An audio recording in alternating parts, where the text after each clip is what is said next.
Hey, welcome friends to Real Talk with PK. I'm so glad that you're joining with us today. And I have a special guest that I'm going to be introducing to you in just a few moments.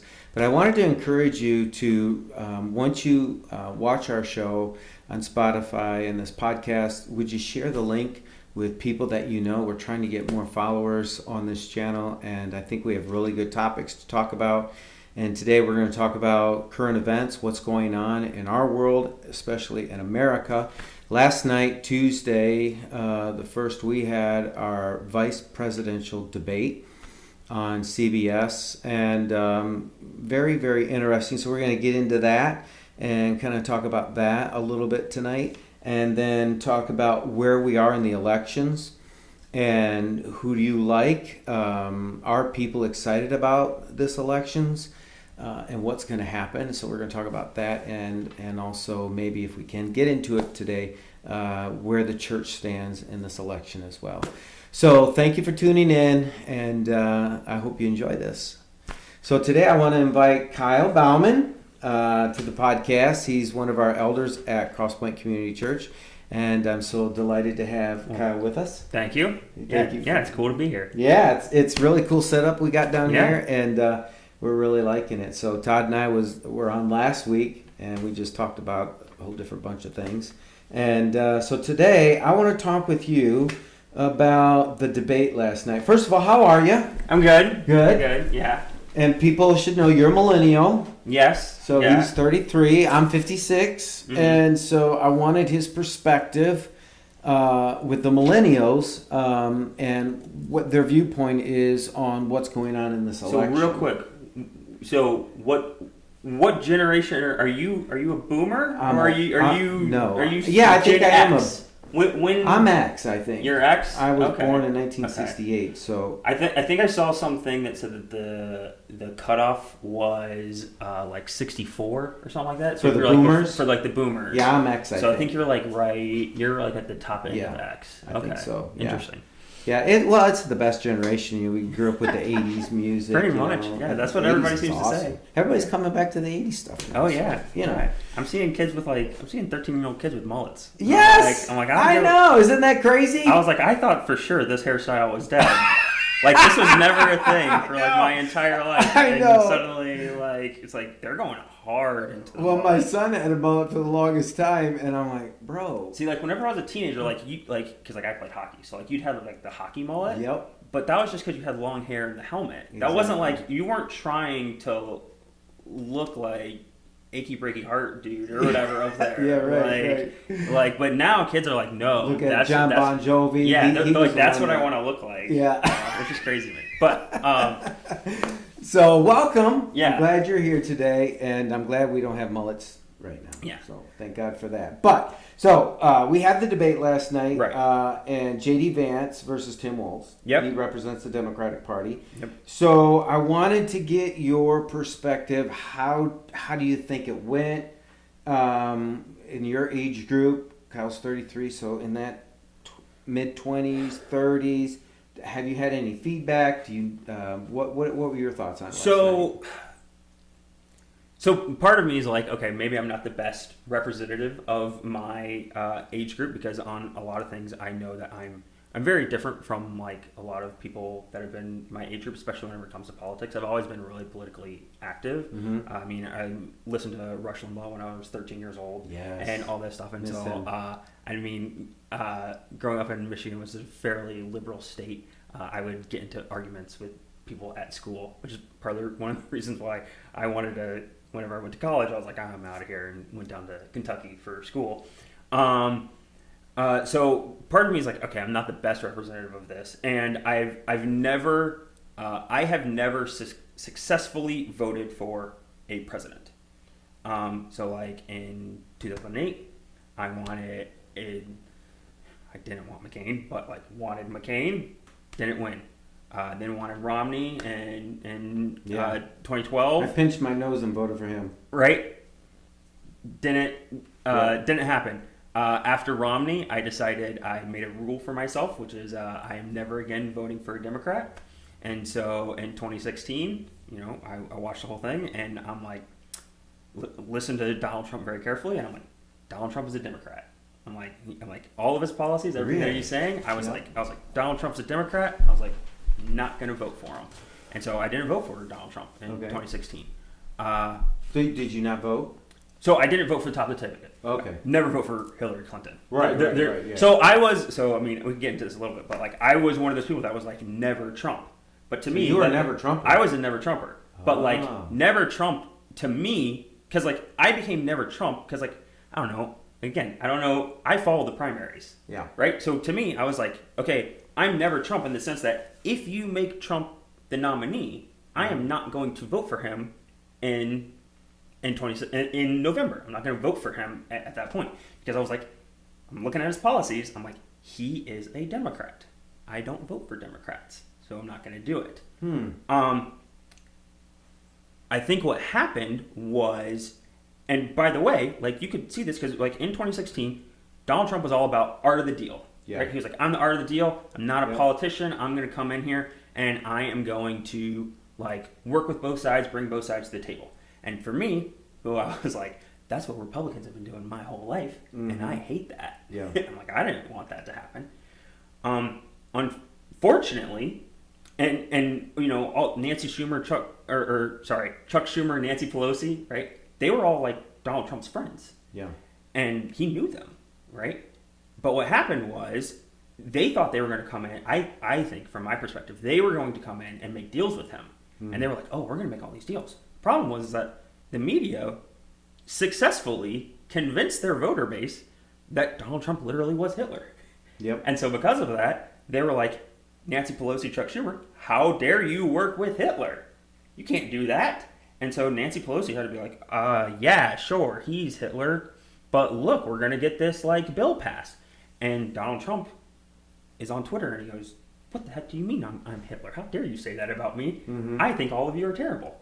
And I think what happened over time is the Democrats kind of got captured. So people talk about like audience capture and stuff. I think the Democrat leadership got captured by their more radical progressive base and forced them into a position where they had to say bad things about Donald Trump. Yeah, because he donated to all the Democrats before. Before, right? Yeah. And Donald Trump, because he, you know, punches back and fighter, he's like, well, screw all you guys. Yeah. And so that basically left it. The only people that were in the room were fairly conservative, and they're like, hey, we like you. Can you, like, support all of these Supreme Court justices? Can you make these tax cuts and all this stuff? And he was like, sure. And he went ahead and did it, you know? And it's also part of the problem why he had such a high turnover in all of his, like, cabinet positions, all this stuff, because he was, like, appointing all of his friends, and most of his friends were Democrats. Yeah. And they kept doing, like, bad Well, things. they were Republican in name, but they were Democratic policies. Which, to me, are kind of like... Right. You got a lot of those.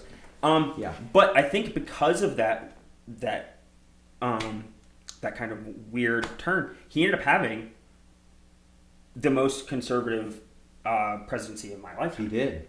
And so then in 2020, I was like, oh, okay, well, that changed for me. And so now I was like, okay, I'm probably going to get more of the same. I hope I get more of the same. So I voted for him.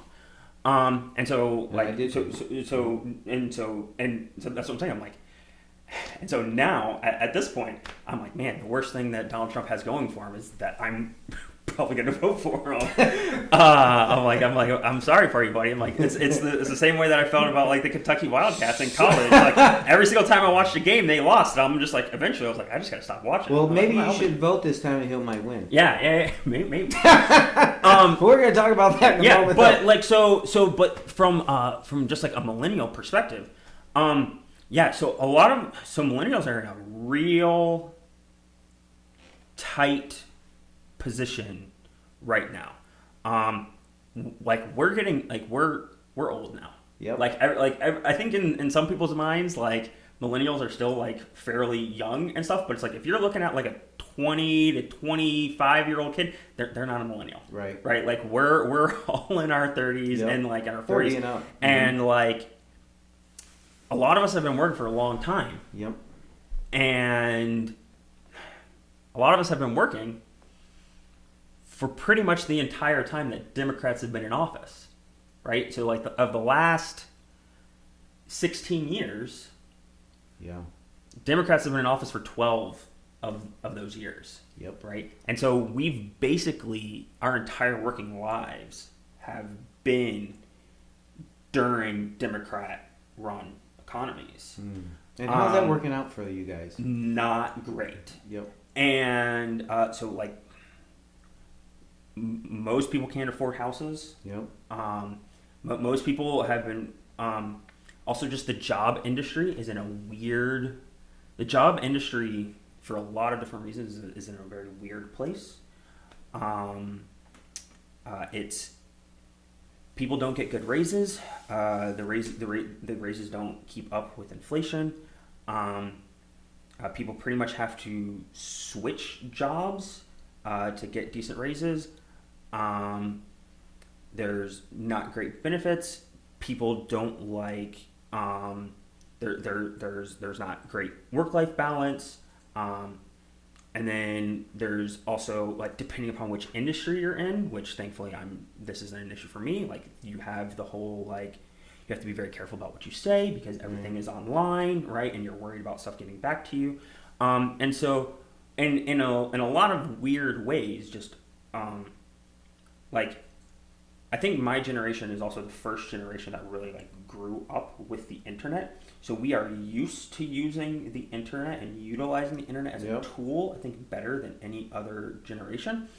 But also at the same time, as a generation, like, I do think that we have been continuously screwed over by a lot of really bad ideas of the older generations. Yeah. And my generation and higher. Yeah, and I think for a long time there hasn't been there's been a willingness to not admit that from, like, older generations. Like, people were like, no, we just think millennials are lazy and all this other stuff. And it's like, well, you know, it's like, my parents worked their way through college. I did, you know, too, yeah. and right, and a lot of your generation did, but you did it because you could, right? It was still feasible.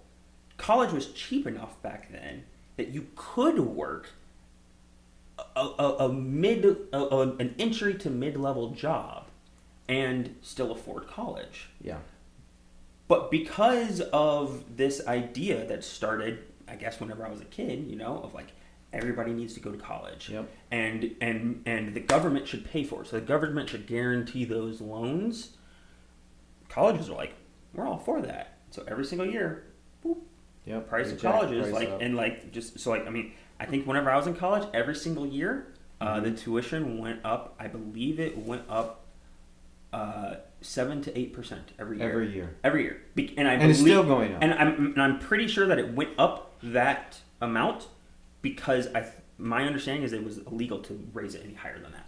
Wow. Right? And so, like, every year they're bumping it up, like, the max that they're allowed. So you're getting hammered as a millennial in college. You get out, you try to get a job, you find a wife, and you get married.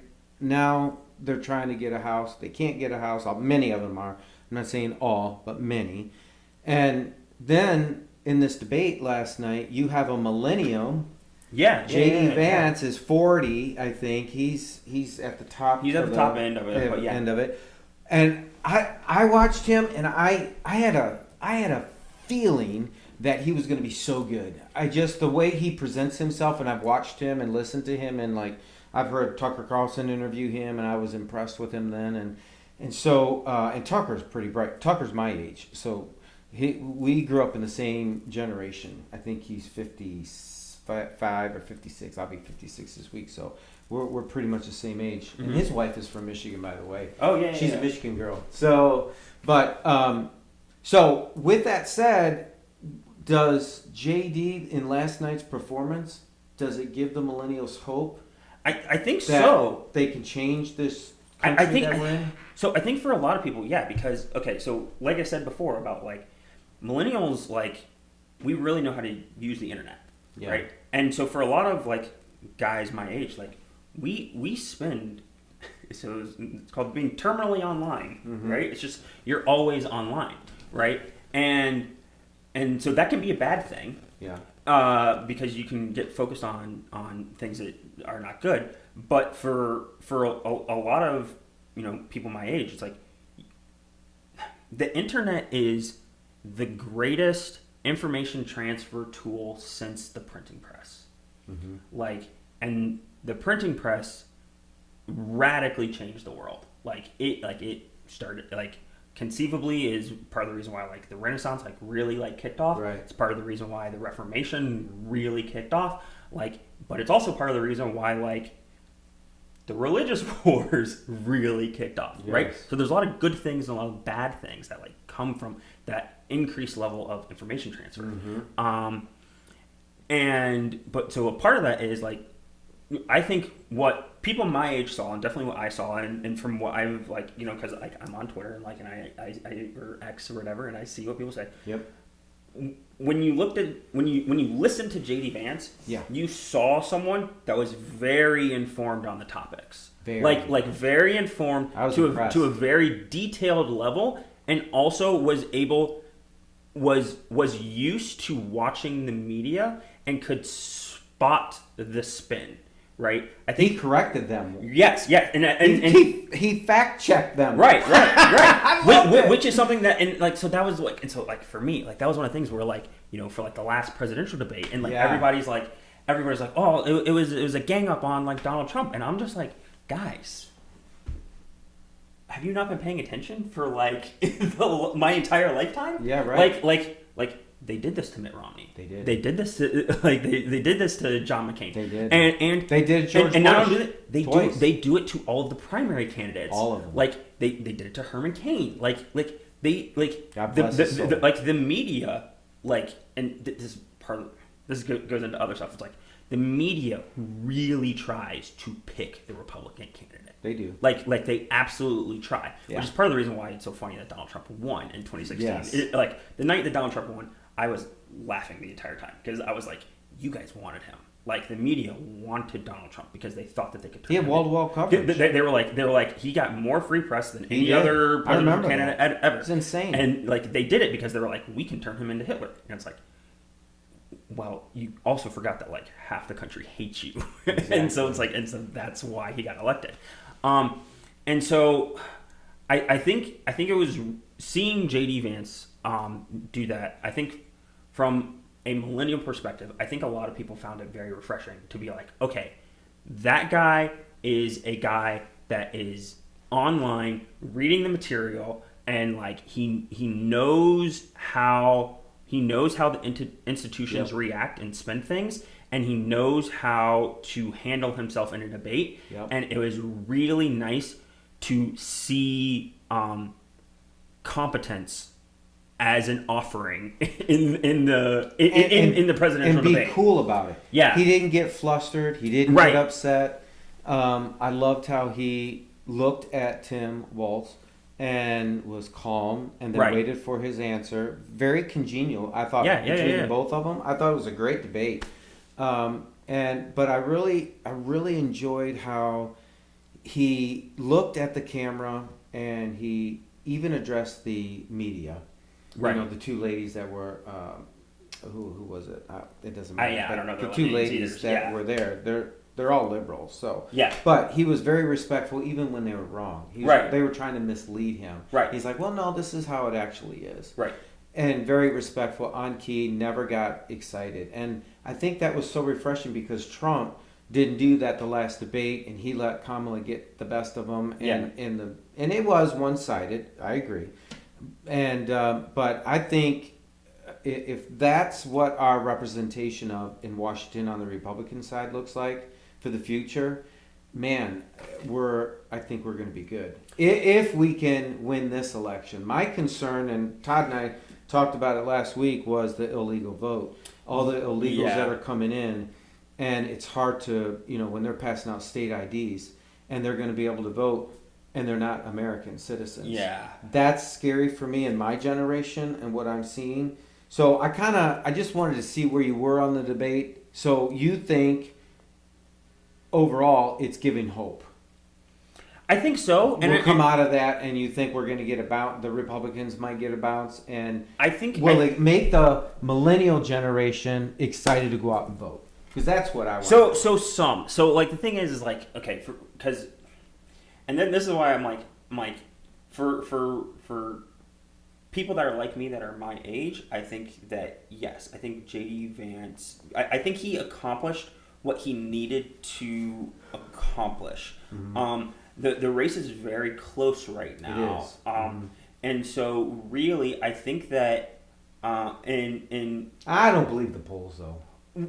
Well, I mean, I really don't. But I do believe it is close. But I don't believe the polls. But I think it's close in such a way that all that really needs to happen, and all that Vance needed to do last night, was just get a couple of percentage points to kind of lock this up. He did get and I think he got that, and I think he got it from like I think he, and so this is part of where I was like, I can go back on this, where I'm like, so like the one thing that Vance did that I wasn't happy about, but I understand why he did it, was his answer on abortion. Yeah. Like that's didn't, a good leading question. I didn't like his answer on abortion, but I understand why he said it that way. But he, like, in my opinion, he gave a weird answer to that question. He did. But he gave a weird answer to it because the Republican Party as a whole is actually in a very weird place on abortion, right? Like, I don't think anyone expected in the Republican Party that, like, Roe v. Wade would actually get overturned. No. Like, whenever that happened, everybody went, wait a minute, what? Like, it was kind of like a, we won? Like, we never win. We were like, right. Like, nobody knew what to do with it. Right. And the country as a whole is in a weird position where we kind of, over the last, in my opinion, over the last 100 years, we've really like abandoned the idea of federalism, and we've really abandoned the idea of states' rights, and we want to nationalize everything. And so and that is one of the things that small government conservatives have been really like fighting against for a really long time, but also small government conservatives don't actually have that much power in like the Republican Party. Like anytime they try to be like, can we lower like the budget? Can we lower the debt? Everyone's like, no, like we're not listening to you. And it's like, oh crud. And that's a good point that you made about Roe v. Wade. Yeah. And how you didn't like his answer, because that's some of the statistics that I've been looking at, is the church is struggling with their answers. Trump, he's pro-life, but he's for incest, rape, and the health of the mother. Yeah, the exception. And so he's pro-life in every other aspect of that. And, I'm pro-life too. I'm for life. But those are touchy situations that I think should be between a doctor and the patient. I don't think that we should legislate that. Ask what aspect. We should be pro-life and try to save life as much as possible. But sometimes, and there are cases that this does happen, and the church just goes all out right side and says, well, if you're for those, then I'm not going to vote for you. They throw the baby out with the bathwater, so to speak. And that's where I try to bring balance through this podcast, in preaching, that we have to look at the policies of the whole policy of the ticket. And they are pro-life, because the other ticket is not. They are pro-death. Yeah. Pro-death. Yeah. 9 months pro-death. Yeah. So this is where it frustrates me as a pastor that we are so blindsided with the one side of we have to be pro-life on everything except for the health of the mother. And it's just, I don't understand that. And so part of this is where I think like, and so I don't know necessarily that it's like this, like, so this is my position. I don't necessarily know if it's like the position of other people my age, but like I really do like believe in like federalism and a federalist system. And what I mean by that is like there are some things that should go to the federal government and should be the purview of the federal government. But then there are other things that should be the purview of the states. Yes. And we're in a position now where we keep pushing more and more things to the federal government. And personally, I think that it's making our country crazy. It is. Right? Because every 4 years, it's just like, oh, I'm just going to undo all the executive actions that the guy before me did, and I'm going to do a bunch of new executive actions. And then how long are those going to be in effect for? 4 years. Yeah, 4 years. And Yeah. right, and even like so right now for like my industry, like my industry is in a really weird position right now, primarily because nobody knows who's going to be the next president, right? And so nobody is willing to so companies are not willing to invest. So namely, like we're in Michigan, it's an automotive company. They're not willing to invest because they don't know, like, are we going to keep getting EV subsidies, or is the EV thing done and we need to go back to like internal combustion? Yeah, like they don't know, and so basically they're just like, we're not doing anything right now. We're just going to hold our money until we know what's going to happen. And this has been this way for like almost a year, and it's like there are great downstream effects of that, and it's like we can't. That's why battery cars are not selling right now. It's like we can't survive as a country doing that if the uncertainty of who's going to be elected is going to cause the economy to crash every fourth year. Yeah. Like that's not a sustainable system. It's not. And that's a lot of what's going on. And so my thing is I think Roe v. Wade was a great win, and they should go back to states, and it should stay at the states. The problem is that there are a lot of pro-life people that are like, we don't like that. We want an international abortion ban. Right. Like, we want the same everywhere. Like, because life is life everywhere. And I'm like, yeah, I agree with you. I agree with the morality of it. I do too. Like, the morality of it is absolutely correct. A baby at conception in California is a baby. Yep. But I'm not in California. Right. And, like, I don't get to control that. And the attempt to control that is giving power to people that I don't like and that don't like me, and they are going to use that power against me. Right. And so wouldn't that be the motivating factor for your generation to go out and vote? I would like it to be. I would like it to be. And I would like to get. Do you tell people that your age group and people that you move in fellowship with, and not just in this church, but in other areas of your age group, do you tell them, hey, are you voting? What's the census? Are they saying, oh, no, I'm going to sit this one out? Or, I mean, because I think this election, friends, will determine how America sets forth for its future. Yeah. And if the left-wing party gets in, I really don't see us getting back from that. Because they're going to they want to do away with the Constitution. They want to do away with the Supreme Court. They are radical in their thinking. They're left-wing communists, basically. They really are. A lot of the terms that Tim Walz said were Marxist terms. They come right out of their book playbook, so to speak. I've heard that over and over again. So, and people don't realize that. So this election has great consequences, in my opinion, and I think that's why the church has to get involved. Which that's what I wanted to get into with you too. But to wrap this up on your generation, do you think this moved the needle for the millennials to get on board? So, I'm very pessimistic about my generation. Yeah, I am. I don't think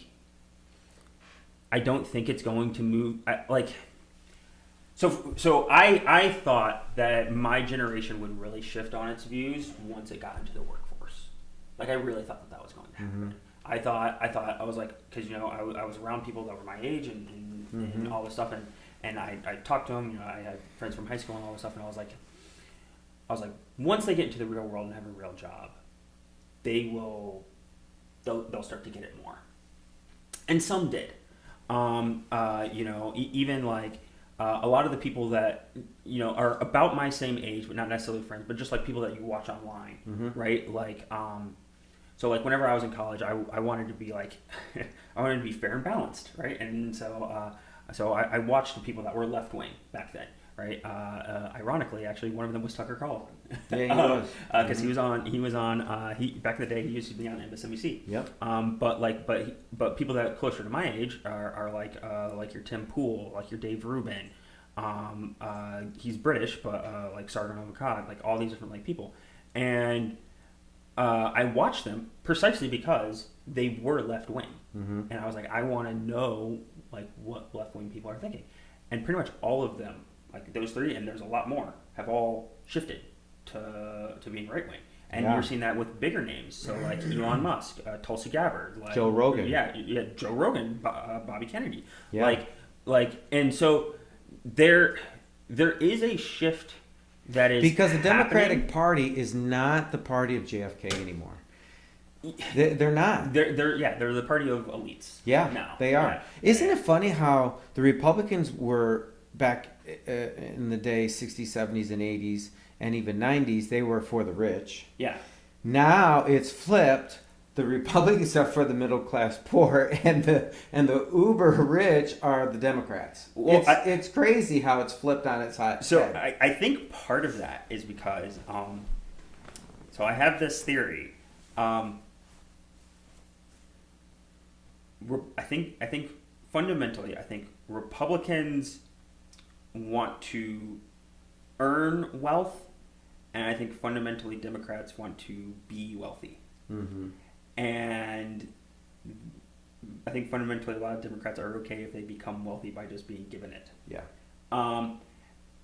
And so, but the shift happened because I think that a lot of richer people realized that they could claim a false sense of virtue and morality if they just went along with the kind of Democrat playbook of let's just give people things. And if we just give people things, they'll like us. They'll like us, and they'll stop being mean to me. Yes. And because I'm a good person. I'm not like those greedy rich people over there, like Enron and all these oil companies. They're bad. They're bad. But me, I'm a good rich person, right. See, because I donate to all of the things. Yeah. And I'm a big fan of the current thing. And so you should like me. Yes. Right? And it's become like a shielding technique for really rich people. Mm-hmm. And I think that it's gone on long enough that that people have started to figure it out, and people are like, "Oh, you're not really for the middle class. Like the middle class. Like you're really not for us. You really don't care about us." And I think Republicans have always it's the had opportunity economy. right. It's an opportunity. Yeah. And okay, what is that? What is that actually? Right, and it's an opportunity economy, but it's an opportunity for who? Yeah. Because what you're doing is you're bringing in a bunch of illegals and making us all compete for the same jobs. Exactly. So actually, you're stripping opportunities away from people. Exactly. And it's one of the things that it's like, okay, who are you making an opportunity economy for? Exactly. And all you're really doing is you're benefiting by bringing in all this cheap labor. You're benefiting the people that own the businesses that are hiring the cheap labor. So overall, then in that debate, you think JD moved the needle a little bit in your age group? I think he moved it. I think he moved it for very. So, I put myself in the camp of like I am very terminally online. Like I pay attention to politics a lot. I think JD moved the needle on people that don't pay a lot of attention to politics and are just looking for someone competent. So he caught their attention. I think he caught the attention of people that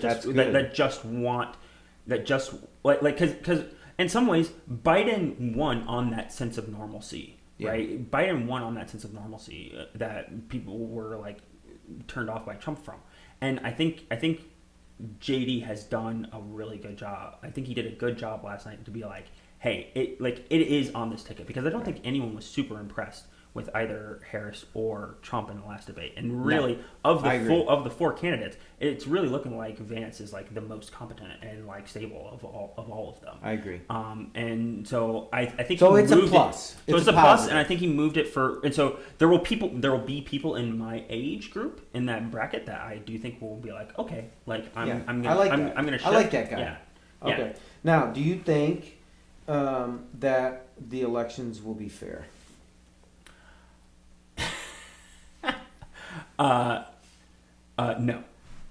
I don't. You don't. I don't. So, in what aspect? So, if people are watching, what aspect do you think it's not fair?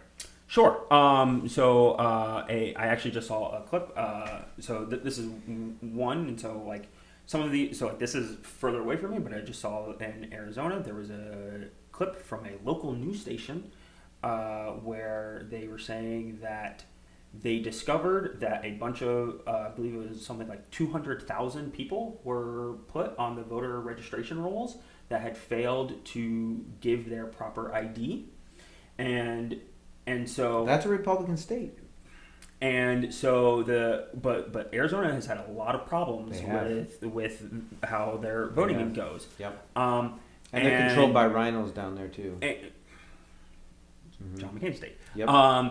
And so what was happening with it? So it was discovered that there were all these people on the voter rolls that did not give proper ID. It does not necessarily mean that they're not U.S. citizens. It just means that they didn't give proper ID. But it also opens up the door that some percentage of them are illegal and shouldn't be voting. Right. But we don't know. The issue is that I don't know what level of court it was, but I think it was the Supreme Court of Arizona decided that all of those it was too late to do anything about it, and so all of those names are going to stay on the voter rolls, and all of those people are eligible to vote in November, and it's going to be dealt with after the election. Oh, really? How convenient that is. Right, and so that one's kind of far away. Just saw it today. Don't have much. Didn't do my own level of research. Like I said, people my generation tend to like to do, right? But closer to home, right? In 2020, I don't know if you remember this, but there was an issue. I don't remember exactly which county it was. I believe it was Wayne County. But the way it works for certifying the elections is they have 2 Republicans and 2 Democrats that are supposed to work together as a committee to certify the election. And you need at least 3 of the 4 votes to certify the election. And what happened?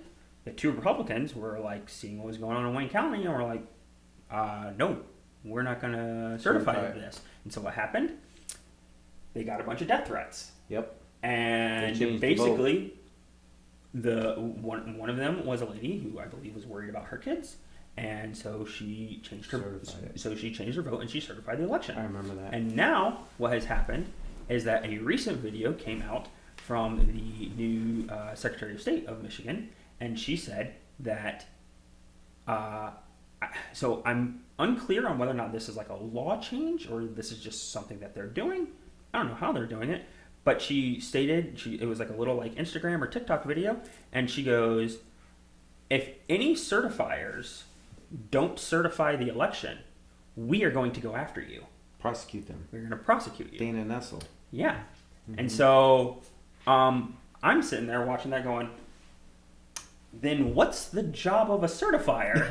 Right, you got to certify if you have to certify the vote, you're not really a certifier. You're just a person that stamps it. Yep. And so, I'm very... Can't we get rid of the darn machines? Why can't, when I was 18, I'm 56, when I was 18, I went and voted my first time with a paper ballot.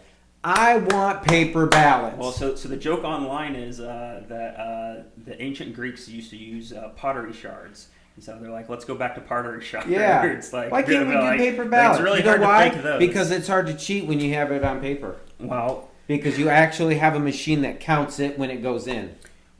Yeah, and so it's one of the things where it's so this is one of the things where I kind of reverse a lot of my stances that I just said, right? Of I don't want us to federalize everything, but it's okay, famously there was a big problem in Florida in 2000 with all of this stuff, and they got together and it's they're a very large state, and they're all good, they count everything super fast, and I'm just okay, maybe we need to federalize this election process. And this is one of the things where I'm not a big fan of them, but Vivek Ramaswamy was we need to make some changes with how voting is done. Yeah, we have to. The day election day should be a national holiday. I absolutely agree with that. Everybody should be off work. Everybody should be off work. I agree. It should be illegal for you to make someone go into work on election day. Maybe except for like emergency response service people, like they can vote. They can vote early. Doctors and EMS people, right? Yeah, like police officers. Yeah, you know, like those that core group. But everybody else should off. You know, and I've never heard a candidate say that. Isn't that is refreshing? I think we should have a national holiday on election day, one every 4 years. Yeah, just on the when we vote for president. Let's have everybody off. I want it for midterms too, but yeah. Every 2 years. Yeah, so let's do that. That's a great idea. Right. No one ever says that in Washington. You know why? Because they want it cheap. Well, I really believe that. And so part of me is like, it's like, I don't necessarily know. So it's like, because the media always asks in these debates, do you feel like it was a fair election? Do you feel like Donald Trump actually lost the election? Right. There are so many things that went wrong in that election. Yeah. And, you know, when I was a kid and we were voting when I was 18, we knew that night who was the president. Yeah. It takes 2 weeks now to know the president. So that's wrong, too. We need a timetable on how long it takes for the election. It should be done at midnight and stop. Yeah. If this 2, 3, 4 day, 2 weeks for a state to turn in their votes is absolutely ridiculous. Or this thing where we stop counting, but a couple people can stay the night and move things around. Yeah, it's like that's wrong. So if we lose this process in our country, then we're going to lose democracy. We're going to lose it. And I think, and so beyond just that, I think one of the other things, and I actually think that this is a big issue with where we're at right now, because I think the biggest issue that we have as a country at the moment is that both sides don't trust each other. Mm-hmm. And so because both sides don't trust each other, in some ways it kind of doesn't matter who wins the election. The other side is not going to agree. Yeah, people forget in 2016, Hillary protested the election. Remember when Trump got in? And everybody gets upset at President Trump when he protested 2020. Mm-hmm. But Hillary did it worse. Worse in 2016. Here's the thing. Every single Republican president that has been president in my lifetime was protested. Yep. Even George every Bush. single one. Even George Bush from Al Gore. For years. The Chad. The hanging Chad. Every single one. And so and so that's part of the thing, which is like, so for Democrats to pretend like that didn't happen. Right. Is like, come on, guys. What do you? We gotta pray for this election. And so part of me is like, I think it's incumbent upon Congress, and hopefully the next Republican president. I think the most important thing to do is to try to find some way to shore up our elections in a way that makes the American people trust the result. Right. I think part of that has to be that, because like right now, so I think the biggest issue is on January 6th. Yeah. Right? Like Ted Cruz was trying to get the Senate to form a committee to look over the election results because there were so many questions about it. And he couldn't. And he had I believe he had like 10 to 14 guys on his side. But because of all the events that happened on January 6th, they basically all backed out. Yeah. And he was like, I can't do anything else. And so they certified they scrapped the plan, they certified the election. And I'm like, that can't happen. Like, we need a way to let the Senate have a process that it can certify the election. We need both sides, Republican and Democrat, independents. We want fair and free elections. Right. We don't have that. We don't have a country. And that's the thing is like, and this is one of the things that scares me is like, because it kind of has to be the Senate, or a combination of the Senate and the House, right? Because like, they are our bipartisan bodies. Yeah. Like, they have to be the group that does that. Yeah, I agree with that. And so that's where. So with our little time that we have left, I wanted to pick your brain on how do we get the church to go vote. I gave a statistic last week: 3 out of 10 people in the church do not vote. So if you're watching this, we want you to vote. I don't tell you who to vote for, but you vote the Bible. Whoever party or candidate stands for the Word of God, closely to the Word of God, is who we should get our vote. So with that said, how do we get people in the church to go to the voting booth? Yeah, so I think part of that is, so there's a lot of people in the church that I think feel like it's not their place. Like, it's not their place to, like, especially in, like, you know, depending upon your denomination. It's like, oh, don't judge, like, don't like kind of like let people like you do you, and like all this stuff. And like there's a level of that that's true, but there's a level of that whenever it comes to voting, especially in America, one of the things that I don't think people realize is that the president is not in charge of the country. At least they're not supposed to be. Right. It's supposed to be the people. Yeah. And it's supposed to be the people who are in charge. And so actually, like, the commandments about being or like the stuff about like being a good ruler, being a good sovereign, being a fair judge, all of that stuff, like, that applies to you. Like, just the way that it like applied to like David, Solomon, and all these things, and the people of power. Like, and we believe, like, as a church, that God puts, you know, different authorities in positions of power. And it's like, okay, so it's like, if you're in this country and you're an American citizen, God put you here to help run this country. Right? Like you are actually supposed to be the authority. And so it's not as big of a percentage of the authority as like someone in the past might have had. Right. But it is that. And so it isn't just a civic responsibility, like, from the government of like, oh, that you're supposed to do it. Like, if we believe that God does put leadership into place, like, you're that leadership. Right. And so, like, you do have a duty to go vote, like, your conscience, and to vote. I hope your conscience is lining up with the Word of God, right? Like, you do have a duty to do that, in whatever small way. And it's the same way of, like, you have a duty, like, you have a duty to manage your household. You have a duty to manage your finances. You have a duty to manage your relationships. You do have a duty to go and vote. Like, and I don't think that that's something that I necessarily always believed. But as you got older, but I think as I got older and I started realizing that, I'm like, oh, actually, like, no, like, to a certain degree, like, I am a part of like.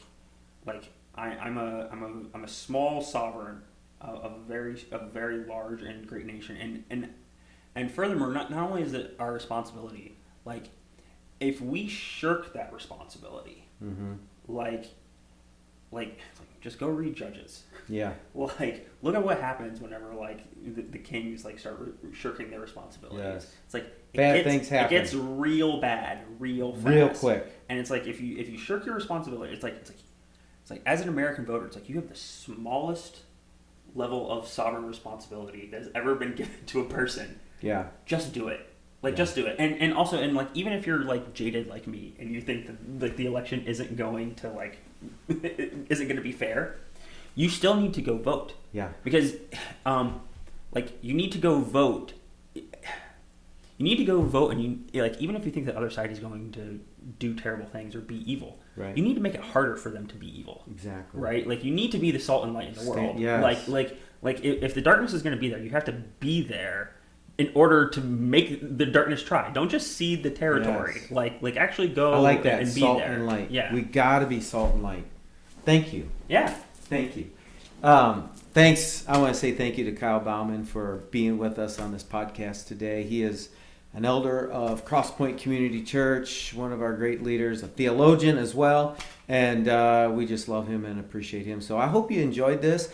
As I've always said, Real Talk with PK, we talk about politics, we do talk about end-time prophecies, we talk about the church, we talk about whatever's going on in our life, and I think that's why people enjoy watching it and listening to it. So again, thank you, Kyle, for being here with us today. And would you please, we're like 35 days out from voting.